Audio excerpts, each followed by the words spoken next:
Of course, we know that the Democrats are very concerned with democracy, aren't they? They love democracy so much. And, everything they say is a criticism of Republicans normally about how they treat democracy.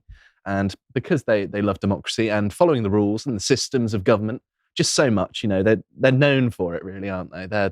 They epitomise the law-abiding citizen, the Democrat, don't they? I think this is a known phenomenon. Except the Civil War. Yeah, that was them. Something. Okay.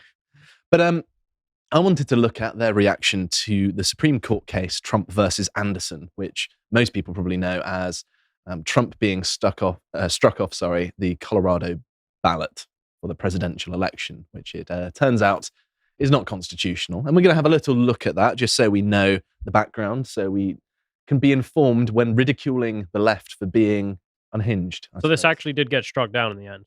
Yes. All right, good. And in a rather amusing way as well. So, sorry for the interruption. I'm Father Calvin Robinson, and you can watch my Common Sense Crusade at 3 p.m. on Thursdays, only on lotuseaters.com, where you can sign up for as little as £5 per month. Deus Vult.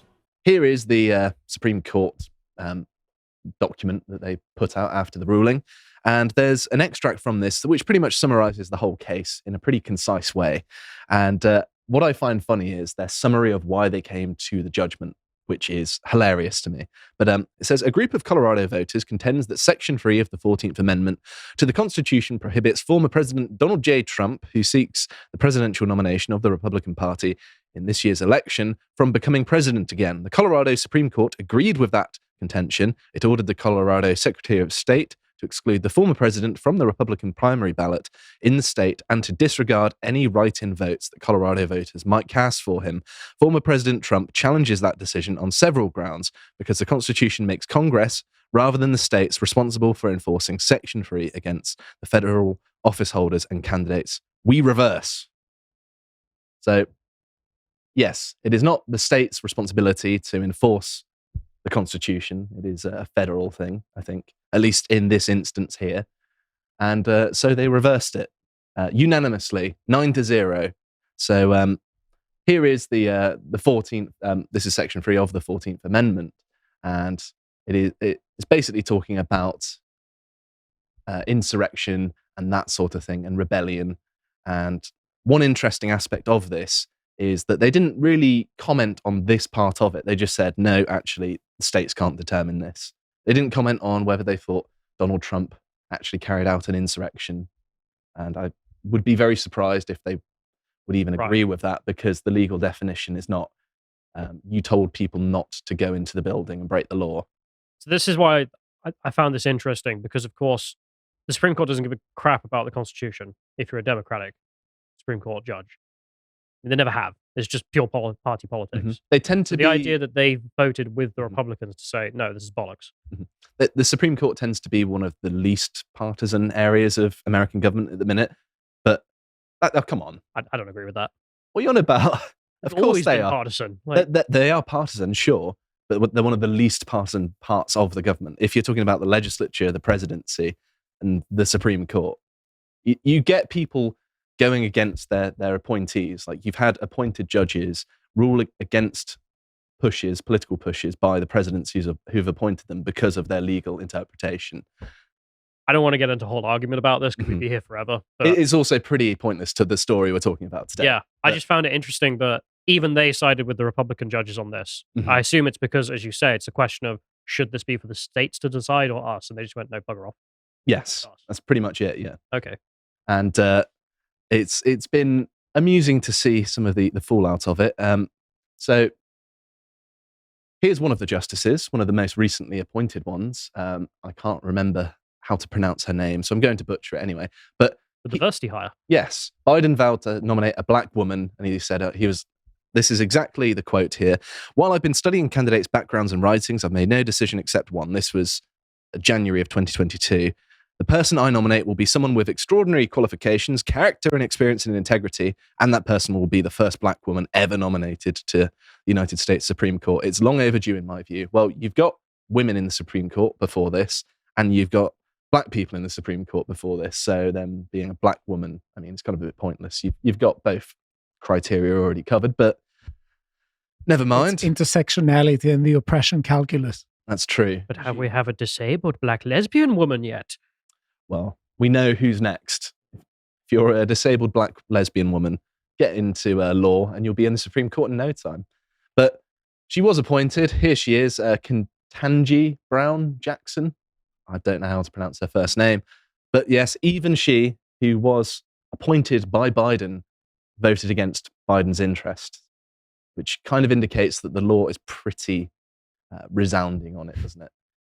So, on to the leftist reactions. So this is, I think she is the Colorado Secretary of State. She was involved in striking Trump off of the ballot. She seemed pretty upset about it, as one could imagine. And she said, "I'm disappointed in the US Supreme Court's decision stripping states of the authority to enforce Section 3 of the 14th Amendment for federal candidates." It wasn't that they were stripping them of the authority, it was that they didn't have it to begin with. Colorado should be able to bar oath-breaking insurrectionists from our ballot. And as you can see from the replies, people are pointing out, hang on a minute, you're the one carrying out the coup here because you're preventing people from voting for the president, potentially. That's interesting because the whole idea of the separation of powers is that, all people can all be judges, juries, and executioners of their moral views. So in, let's say, a system where you have a Republican system where you have a separation of power, that means that in particular cases, you defer judgment to judges. It's not only when you like it. And it's exactly what they're doing. Well, the Democrats now are so openly partisan that it's basically just your side versus mine. There are no rules anymore. That's pretty much what we're going to be looking at here as well. Yeah. Because, of course, the people who have no interest in actually keeping a state's right to anything are sitting here being like, what about my state's right to ban candidates? Yeah. I'm sorry. Aren't the Democrats the party of empowering the federal government? And now federalism has come back to bite them and they're crying about it, really. But no, I think states' rights is the right way of going about it, right? There's a huge, interesting argument about what a state should have rights to and what it shouldn't do in the United States system. And I find it fascinating as an outsider. Mm-hmm. But, the arc of the United States is that it centralizes it in the Supreme Court away from the states. That's just what's happened all the time. And, it happened again. Mm-hmm. And we can also revel in some leftist tears from the mainstream media. The Supreme Court has just erased part of the Constitution. This is the opinion of David French. So, The Supreme Court claims that it is the Supreme Court. God damn it!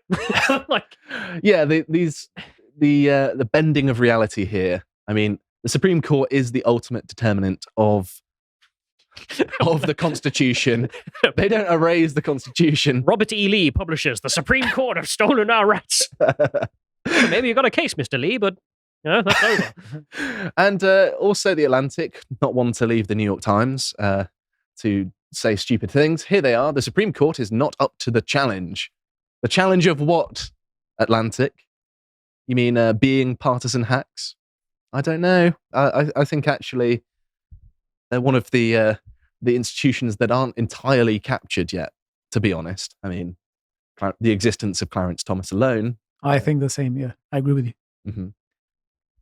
So, also, I think we may as well play this just so I can make you all suffer. Stand on to other states that have deemed him an insurrectionist and kicked them off of their ballots. And then Alan Weisselberg just turned himself in to the Manhattan District Attorney for criminal charges of perjury for lying last year during the civil trial.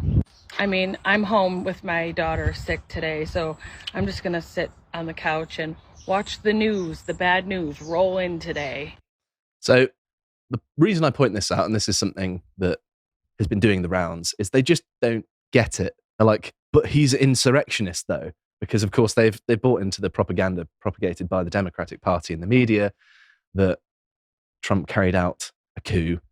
And they don't realize that actually they didn't even rule on that. They ruled on, do the states have the right to knock him off the ballot, which is no. And that's it. And it really highlights to me the cognitive dissonance going on. Like, they said it's a matter of state versus federal rights. That's what it's always been about. That's what the Supreme Court rules on sometimes. And so the fact that they're harking on about this, even though it's an irrelevant point to the actual case and the ruling of all of the justices, goes to show the length of the delusion. And on the topic of delusions, I think this takes the cake. So this is Keith Olbermann. I believe he is CNN, is it? Or is it MSNBC? I always get them mixed up for some reason. The same bloody place, isn't it? They may as well be. But he says the Supreme Court has betrayed democracy. Its members, including Jackson, Kagan, Sotomayor, have proved themselves inept at reading comprehension, and collectively the court has shown itself to be corrupt and illegitimate. It must be dissolved. They're saying it didn't give us our way, so we're going to throw all our toys out the pram and declare it an enemy of democracy, sort of akin to the Chinese Communist Party. They said it also when Trump was elected with electors in 2016. Yeah, it's ridiculous. But this is now the mainstream left-wing commentary that they're saying we need to dissolve the Supreme Court because it's not giving us the results that we want. Also, like Sotomayor was appointed by Barack Obama. So, you know. But that's the thing. There's not a single law or previous comrade they won't destroy in their aims. In this case, it's just, I hate Trump. Can I just point out something really weird? I mean, this guy is a meme at the best of times. What the hell's going on here? Someone says cry more 9-0 and he goes, those aren't tears, fascist, they're urine. What? I'm sure you'll enjoy being bathed in it. This is the sane political commentary that you get. I did want to go through some of these replies, so if you want to go and have a look, there's... You open it up. I want to see what the response is. By the way, fact head, if this court now grants Trump this hallucination of presidential immunity, it applies to Biden too. He could arrest the justices and cancel the election, and you couldn't do S about it. No? That's not what any of this case was about? No. And the response there from another one, you're like the less talented version of Ron Perlman. Censorious, authoritarian, obsessed with bodily fluids. Yes. It's very strange, isn't it? And sorry, but I want to say you frequently find this because you have some responses that some leftists have done. You can say they have spent hours thinking how to phrase it. And then when someone replies to them and they have to think fast, they just show incredibly vulgar traits. Yeah, like, yeah, you're a poo-poo head. That's the length of their political commentary. Yeah. So it's also worth pointing out that in the past, this was 2016, he says, so, real Donald Trump, you're saying you'll violate the Constitution in an attempt to interfere with the Supreme Court. It's almost like there's a very transparent agenda and that they don't actually care about laws. They're just a means. They're basically a bludgeon to hit the other side with. I think but it's an interesting... it's as naked as possible. It's an interesting extremism, isn't it? Where you literally don't recognize any of the rules of the game, any of the institutions of the game. It's literally just, if these things exist, they just exist for me to destroy and censor any political opposition. That's it. And as soon as they stop doing that, I'll destroy them. That's that guy's worldview. It is, yeah. And it's so naked here. That's part of the reason I wanted to talk about this. Because, you know, normally leftists freaking out and complaining about democracy and that sort of thing. And that's not anything new. It's been going on, as Stelios said, since 2016. But it's never been as transparent as this, where they're saying, the Supreme Court has come out with a decision I don't like. Let's get rid of it. I mean, it's been echoed in lots of different areas as well. And Vivek Ramaswamy has also tweeted about this as well. And he rightly points out, open your eyes to which side is trying to overthrow our republic. I have to say something here because we have talked loads about skin suiting. So what is interesting is that, you know, when people are saying that they're pro-democracy in words and their slogan, but in action, they try to constantly restrict speech.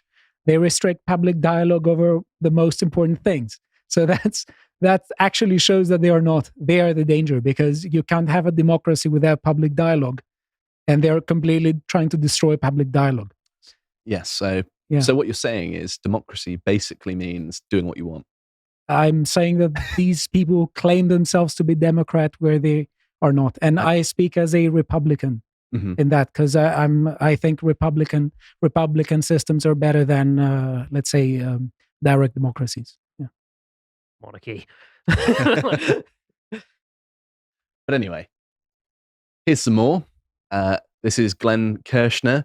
So the Supreme Court has killed the insurrection clause by turning it over to Congress. If the do-nothing Congress does nothing, then insurrectionists will be permitted to serve openly and freely in federal office. This Supreme Court dismantling of our democracy is disgusting. But of course, if people vote for the people who are insurrectionists, whether they're insurrectionists or not, they're still democratically elected and have just as much of a mandate to be there as anyone else. But also the fact that they're not insurrectionists as well. There is that. Also, the side that venerates the Constitution and actually follows it probably aren't going to be the ones that overthrow it. Just saying. But even this specific case, if it's fine to understand it as you laid it out, literally all this case was, is it the right of a state to ban a candidate, or is it up to the Supreme Court? And the Supreme Court went, no, it's us. We'd like that power. This dude over here, see if his bio, legal analyst, 30 years federal prosecutor. You're presaging what I was going to say. Sorry, but that's just, sorry. He's this legal analyst. He's supposedly done it for 30 years. And he's on about insurrection clauses in a case about a state's right to implement the Constitution. But his view of law is that the judiciary should just do what the executive wants, which is ban the opposition because we can. That's how he views law. It is purely just a weapon of suppression, not a checks and balance system. And he used to be a federal prosecutor for 30 years. I think he might have been sniffing glue when they covered the part in his legal education that covered the separation of powers. I don't know. It's very strange to me. But they also, interestingly enough, you know how much they love democracy. Well, they also love anti-racism, which is why they all targeted Clarence Thomas. Of course, a black conservative judge. He didn't support the main line. Yeah. So I remember Biden telling some people, "You're not black if you're not voting for me." I know. Yeah. I mean, it's as far as I'm concerned, that kind of thing is a bit funny, but it shouldn't be the death sentence. But here is a jumped up pipsqueak. I can't even say it for some reason. That kind of ruins the insult, doesn't it? But Harry Sisson saying insurrection sympathizer Clarence Thomas ruled that insurrectionist Donald Trump can remain on the ballot in 2024. That should be the headline. Well, him and 8 other people. I mean, it's ridiculous. And also it's been community noted, of course. I'm pretty sure this guy, he's not just he is a nobody, but he's a nobody that's got an amount of following. I don't know how much on here, but he says 800k on TikTok. Yeah, 180 something. Nuance Bro did a load of tweets about this guy. This one is being paid by the Democratic Party. He is, yeah. He's directly a Democratic shill. That's the reason I've included it, is that he's a human bot. He is, but these people can be useful to people like us because they're sort of a litmus test for what kind of rhetoric the Democrats are going to spew out. Is he? And if this is the quality, sorry. I was just going to say, if this is the quality of their rhetoric, just like the headline should be that one of the judges, in which all of the other justices agreed with, had an opinion, therefore it's void. It is not good propaganda, even by the left standards. But sorry. Is he one of the 2 dudes who are talking very fastly and try to rally young people to vote for Biden? I don't know how quickly he talks. I only see his social media posts, but he's certainly trying to rally people for Biden. So here we have Robert Reich, who is known for being an economic illiterate. He was talking about Clarence Thomas's wife, which of course is very relevant to the case of states' rights. Jeannie Thomas was directly involved in efforts to overturn the 2020 election. Her consulting firm also stands to gain if Trump is re-elected, yet Clarence Thomas didn't recuse himself from the Colorado ballot case ruling. How is this not a scandal of epic proportions? I mean, I'd understand this argument a bit more if it were a split jury and his vote actually mattered, but it was unanimous. It would just be 8-0 rather than 9-0, as pointed out by that account down the bottom there, actually. Even if that was enough for him to have to recuse himself. It's I don't agree it is. It's not the first time anti-black things have come out of a Reich, but there we go. Cheap joke, I know. Mehdi Hassan here. 9-0 is bad enough for this Supreme Court decision, but it should have been 8-0. In no scenario should Clarence Thomas and his wife support British Muslim. I'm sorry, but but he's talking about the fact that Clarence Thomas could vote in it, and even acknowledges that it wouldn't have made a difference. So why are you annoyed? Is this collective guilt? I don't know. I mean, trying to punish Clarence Thomas because of something someone else did. His wife? Yeah. Well, apparently it's a conflict of interest, but, you know, it's they have a bit of a conflict of interest in them saying that he's done this in the first place. So Biden also joined in on this as well. And he talked about, I think he was having an interview with the New Yorker, and he's referred to Clarence Thomas. This was talking about Roe v. Wade, but, it was topical. I think the cheap shot was targeted. I'm sure his handlers came up with it. And he said that referred to him as the justice who likes to spend a lot of time on yachts, trying to allude to the fact that he's somehow compromised by big business or something, says the man who's got lots of questionable links to Ukrainian money. The man has the sailor in him. Sailor? Yeah. What? He loves the sea. Okay. What's the problem with just spending time on yachts?